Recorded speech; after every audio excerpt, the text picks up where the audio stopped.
यादव अधिक गीत के चैनल पर, खुशबू यादव लोकगीत चैनल पर और खुशबू ऑफिशियल दीदी का चैनल है। सविता एंटरटेनमेंट मेरे दीदी का चैनल है। संगीता और 2 संगीता यादव 2 मेरा सरल है, सबसे सरल है। तो सबके चैनल को ध्यान दीजिएगा। और लास्ट टाइम वीडियो तक बने मतलब रहिएगा। सरसों का सीजन है ना, समय है, सरसों फूल ले रहा है और माहू उड़ रहे हैं। सरसों माहू लइए ना। हाँ, उसी पे हम लोग गाना गाने जा रहे हैं। आप लास्ट कैसा ये वीडियो तक देखते रहेगा? रहिएगा, आप लोग को सुन कमेंट के में बहुत अच्छा बताइएगा। लगेगा। नमस्ते।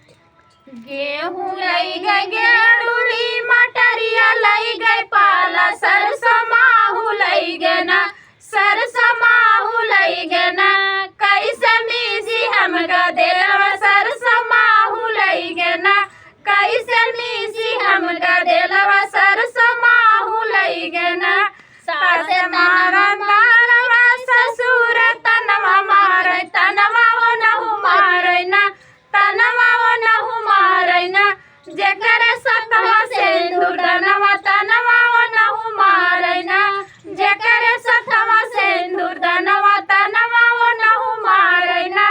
गेहूं लई गए गेड़ूरी, मटरिया लई गए पाला, सरसों माहू लई गए ना, सरसों माहू लई गए ना, कैसे मीसी हमका देलवा, सरसों माहू लई गए ना, कैसे मीसी हमका देलवा, सरसों माहू लई गए ना, जेठ मारा तनवा, जेठने मारे तनवा, तनवा वो नहु मारे ना, तनवा वो नहु मारे ना, जेकर सतवा सिंदूर दनवा, तनवा वो नहु मारे ना, जेकर सतवा सिंदूर दनवा, तनवा वो नहु मारे ना।